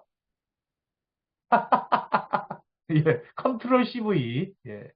저는 교육에서 컨트롤 CV만 가르칩니다. 예, 이렇게 하시면 됩니다. 그래서 필요하신 것들을 먼저 유사한 프롬프트, 완성도 높은 프롬프트를 찾으시고 거기에서 수정에 들어가면 완성도 높은 결과물을 만들 수 있는데 우리는 어떻게 합니까? 어, 그냥 내 생각대로 정리해보고 얘는 왜 이렇게 못 만들지? 심지어 가장 웃긴 게 뭐냐면 이게 공부하시다 보면 AI 12월 휴가설이 있습니다. 뭔지 아세요? 얘네들이 사람들이 만든 데이터를 학습하지 않습니까? 그래서, 아, 12월이라고 하면, 우리 뭐 한국은 좀 덜한데, 서양은 뭐 반 치죠. 다 놀러 가고 없습니다. 그러니까 AI도 생산력이 뚝 떨어져요. 12월이라는 걸 인지하면. 그러니까 똑같은 프롬프트를 넣고 12월이랑 뭐 3월이야. 이렇게 두 개를 넣어보면 12월이 확실히 글자 수가 적고 3월은 많습니다. 그리고 두 번째, 여기 계신 분들 뭐 이렇게 어디 강의를 갔습니다. 그 강의를 듣더니 뭐 학교 그 뭐 총장님이 또는 뭐 기업 교육을 해서 사장님이 강의 잘 들었습니다 하고 금일봉을 꺼내가지고 이렇게 탁 줍니다. 기분이 좋겠죠. 네. AI도 마찬가지입니다. 결과물이 마음에 들면 100달러 또는 500달러 어차 실제로 주는 거 아니니까 결제 그 안 날라와요. 뭐 1000달러 줄게 하면 더 잘 써줘요. 그래서 저 급할 때 이게 다 프롬프트 쓰고 제니트에다가 이 결과물이 마음에 들면 100달러 팁으로 주면 헌신 써셔도 된다. 뭐 100억 달러 좋습니다. 가십시오. 네. 그래서 뭐 실제 주는 돈 아니니까 그렇게 쓰셔도 잘 만들어 줍니다. 그 다음에 여기 계신 분들 대부분 강사 활동을 하고 계시니까 감마 쓰셔야 되겠죠. 감마. 감마는 아마 뭐 좀 아시는 분들도 계실 거예요.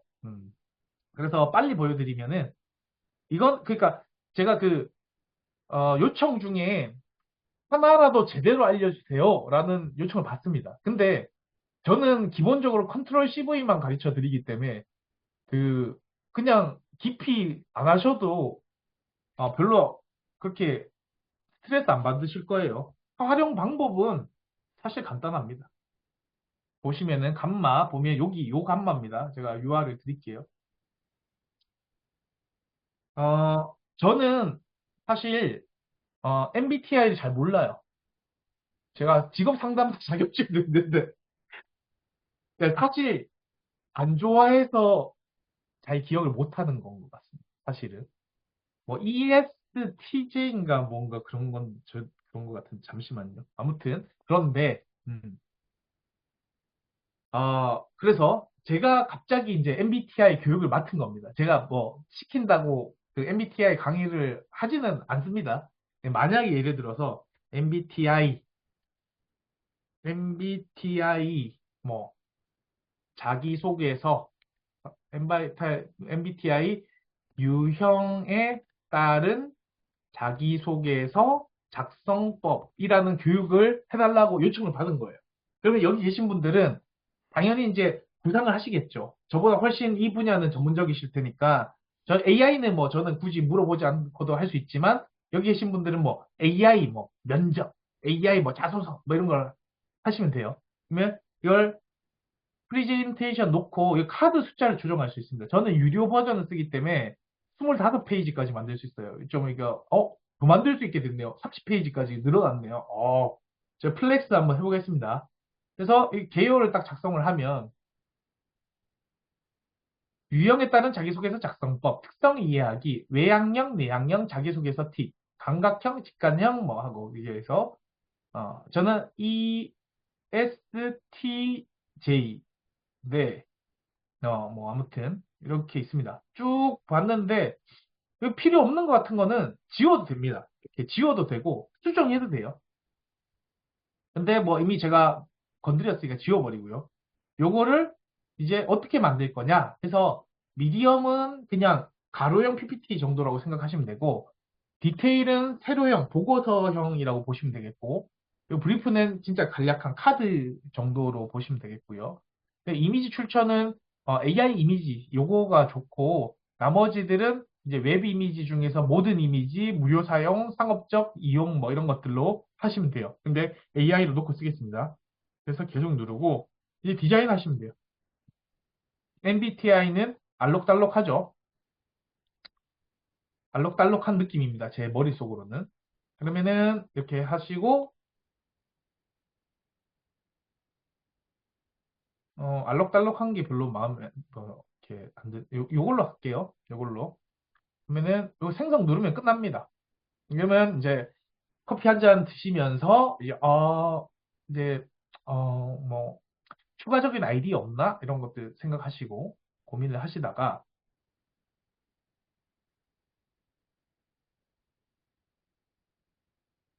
음, 뭐 쭉 설명이 되고 있죠. 음.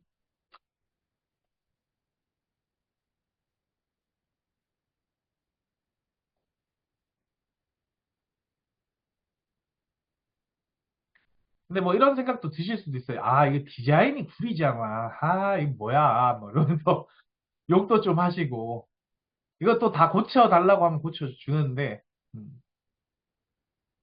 단점 극복하는 방법. 와, 이거 좋네요. 그다음에 직무 적합성 뭐 해가지고 고려하기. 이거 뭐 어디가 네, 좋은 적절한지 이건 뭐 이제 전문가분들이 이제 확인해 주셔야 되겠지만 저 같은 사람들은 이걸 그냥 쓰겠죠. 그리고 요거도 묻겠죠. 이게 뭐 이제 쭉 나왔습니다. 계속 생성하고 있는데 어 이거 그림도 예쁘네요. AI가 만들어준 거 보니까. 그리고 요 박혀 있는 톤을 바탕으로 요 색을 바탕으로 만들어주는 거예요. 그러니까 톤 앤 매너가 맞다라고 볼 수 있겠죠. 이 박혀 있는 톤이랑 요 톤이랑 맞춰서 그려주니까. 그래서 이렇게 쭉 보니까 괜찮아요. 이게 100% 마음에 들 수는 없습니다. 하지만 적어도 여기에 있는 페이지 중에 서너 장은 쓸만해요. 그러면은 그거를 만약에 지금 5월달 같이 굉장히 강사분들이나 컨설턴트 분들이 바쁜 시즌에는 이제 하나하나 다 정성 들이기가 어려우니까 이런 것들을 기본적으로 보면서 필요할 때 필요한 페이지를 따와서 PPT를 업데이트 하면 되겠죠. 아, 근데 이게 이거 그냥 윈도우 여기 이렇게 접속해야지 볼 수 있는 거고 PPT로 못 만들잖아. 아니죠. 다 만들었습니다, 이제. 그러면은 요거 내보내기 하면 PPT로 내보내기 있죠. 이거 하면 PPT에서 똑같이 열립니다. 그러면 나 여기 이게 마음에 안 들어. 여기서도 다 수정할 수 있어요. 이렇게 수정할 수 있습니다. 수정할 수 있고 그림도 바꿀 수 있고요. 여기 보면 그림도 다른 이미지로 수정할 수 있습니다. 뭐 웹 이미지 검색해서 뭐 톤의 매너 맞지 않지만 이런 그림으로 바꿀 수 있겠네요. 바뀌었죠. 그 다음에 또 여기 계신 분들이 마음에 안 들 만한 게 뭐 이런 것들, 요런 것들 바꿀 수 없냐? 그러면 바꿀 수 있죠. 그래서 뭐 이런 식으로 바꿀 수도 있고 위에 넣을 수도 있고 옆에 할 수도 있고 이렇게 할 수도 있고 그 다음에 음 그래서 네, 어, 여기 다운로드 됐다는 거예요. 그 다음에 뭐 여기 카드에 잠시만요. 카드에 이런 것들도 다 바꿀 수 있죠. 그런 것들 계단형으로 할지 뭐 타임라인으로 할지 화살표로 할지 다 바뀌었죠. 이런 것들을 다 바꿀 수 있을 뿐만 아니라 제가 다운로드 받은 걸 보면 똑같습니다. 음,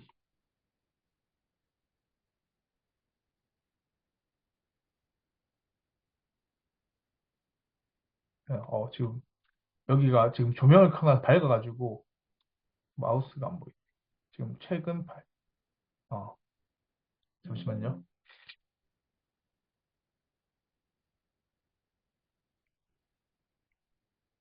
파일이 어디에 다운받아졌는지 모르겠네요. 일단 뭐 요렇다라고 봐주시고 잠시만요.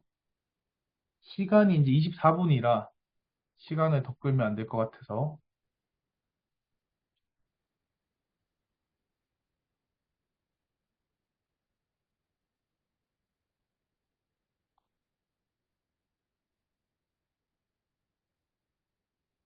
어,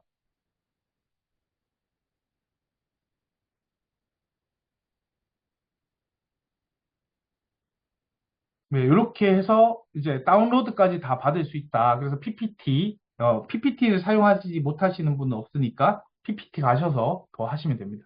그래서 요것도 뭐 특별히 어렵지는 않죠. 그 다음에 이제 그 자료들을 많이 보셔야 되지 않습니까? 특히, 요즘에는 유튜브에도 굉장히 좋은 자료들이 많이 있습니다. 그리고 PDF도 좋은 게 많이 있고, 그 다음에 이런 것들을 릴리스라는 AI로 처리를 할 수가 있습니다. 그래서 릴리스를 제가 좀 보여드리면, 하면 이렇게 연두색입니다. 연두색. 그래서 이것도 여기에 가보시면 영상, 웹사이트, PDF, 실시간 녹음 텍스트 이런 거 다 됩니다.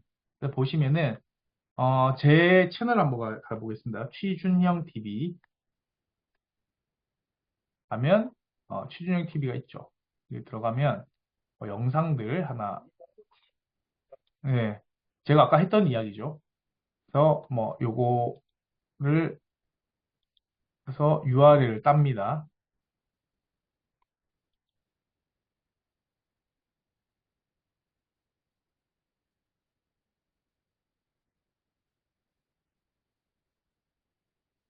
아, 이렇게 보복되죠. 그냥 이걸로 하겠습니다.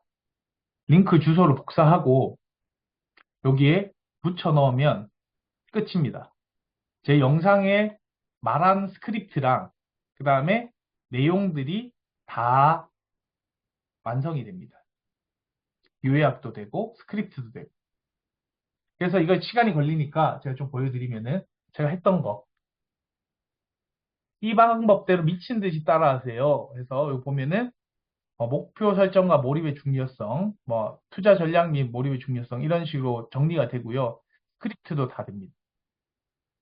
그러면은 여기서 이제 내가 필요한 부분을 떼고 그 뭐 클로드라든지 챗GPT라든지 거기에 넣고 위 내용을 참고해서 블로그 글로 작성해 줘도 되겠죠.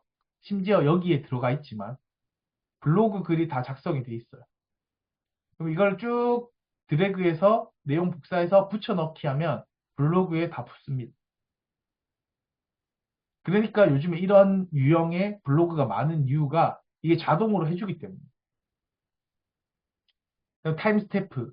만약에 정철상 대표님이 유튜브 할 때 여기에 요거 붙여 넣으시고 요 타임라인 요걸 타임스탬프 해가지고 내 그 유튜브 설명란에 붙여 놓으면은 사람들이 필요할 때 아 이거는 14초에 뭐 14분 41초에 가면 되겠네 이 내용 보려면 하면서 접근성이 좋아지겠죠. 이런 식으로 활용할 수 있습니다. 그 다음에 제가 활용한 것 중에 하나가 요거 영어 원문을 하니까 한글로 요약이 되죠. 제가 이거 AI의 변화상들에 대해서 제가 계속 원서를 어, 확인해서 하고 있습니다. 네. 그러면은 끝났죠? 그리고 스크립트 있으니까 이거 쭉 해서 어떻게 하면 됩니까? 클로드에 넣고 뭐 챗GPT에 넣고 한글로 번역해줘 하면 되죠. 끝. 그 다음에 웹사이트. 웹사이트에 잘 활용한 방법은 잠시만요. 홈으로 아우 안 보여. 홈으로 가면 웹사이트 가면 여기 계신 분들 킹받을 경우가 있어요. 블로그에 좋은 내용이 있는데 이거 내가 써야 되는데 이거 보통 여러분들 이거 F12 하고 해가지고 F1 눌러가지고 접근하지 않습니까? 블로그 해서 어, 네이버 블로그 다른 블로그들은 담궈놔도 F12하고 F1 누르면은 돼요. 제가 방법 보여드리면은 F12 누르면 여기 크롬에서 F12 누르면은 잠시만요. 이건 아시는 분들 좀 있으실 거예요. 여기서 F12 누르면은 요 옆에 요게 뜹니다. 그러면은 여기에서 F1을 누르면 요 제일 밑에 가셔가지고 제일 밑에 가시면 요거 두 개를 여기 요 DEBUGGRER 요걸 두 개를 해제하면 예, 되는데 네이버는 이거 되네요. 요거 두 개를 클릭을 하면 이렇게 아까는 드래그가 안 되던 게 드래그가 되고 컨트롤 CV가 됩니다. 그죠? 근데 이걸 막아놓은 데가 있어요. 그러면은 요거를 이렇게 해가지고 릴스에 가서 여기에 붙여놓으면 되죠. 그렇죠? 이렇게 이렇게 하면 돼. 이렇게 해도 되고 또 한 가지 제가 알려드린 방법 중에 뭐가 있습니까? 이거 글씨 뽑고 싶어. 그럼 뭐예요? 요거 스크린 프린트해서 에스크업에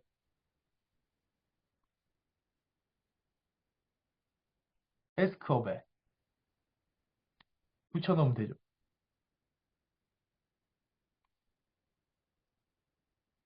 이런 방법들이 있습니다. 그러니까 이제는 자료를 얼마든지 여기 계신 분들이 모으고 수정하고 가공하는 데 있어서 절대 고민하시거나 시간이 걸린다고 한탄할 필요가 없습니다. 이런 방법들을 잘 활용하시면 책 한 권 뚝딱이겠죠. 다만 여러분들 다음 세대 이제 그 마무리를 하면서 제가 말씀드릴 거는 어, 표절률 검사기가 나오고 가신 분들이 몇 분 계십니다.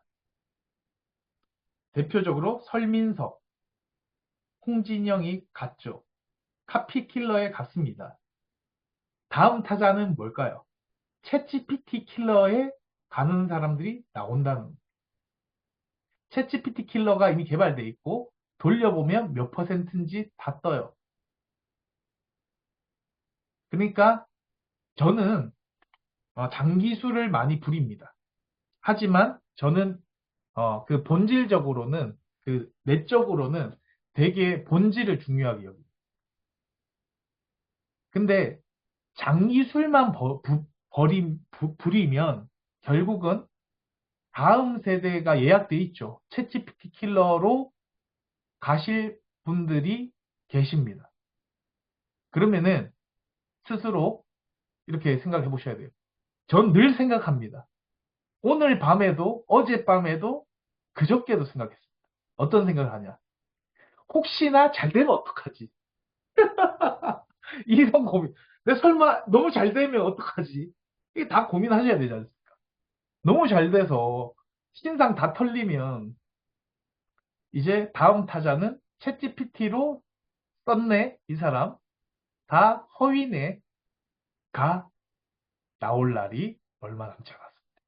그래서 장기술보다는 또 본질을 생각하시는 그런 밤이 되셨으면 좋겠고요.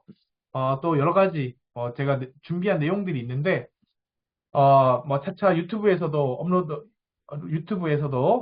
소개해 드릴 거고 또 제가 또 따로 뭐 교육을 만들어서 또 운영하는 상황들도 있을 것 같아서 한번 이렇게 안내를 드리고요.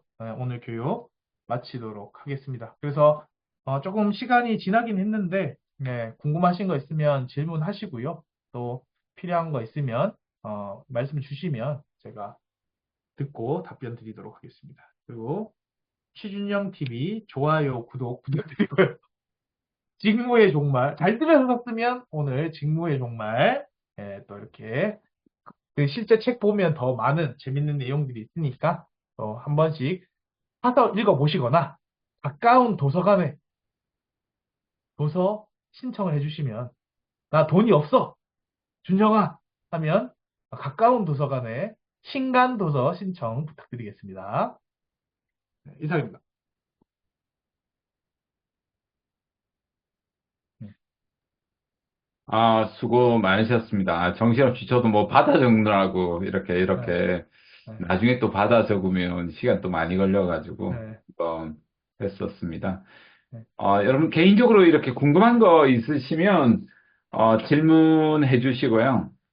아니면 여러분 취준영 TV 구독과 좋아요, 댓글로 이렇게 질문을 주시면 최고로 좋겠습니다. 이렇게 해주시면 좋겠습니다. 어떻게 쉬는 시간 없이 강의 계속 했는데 괜찮으셨나요?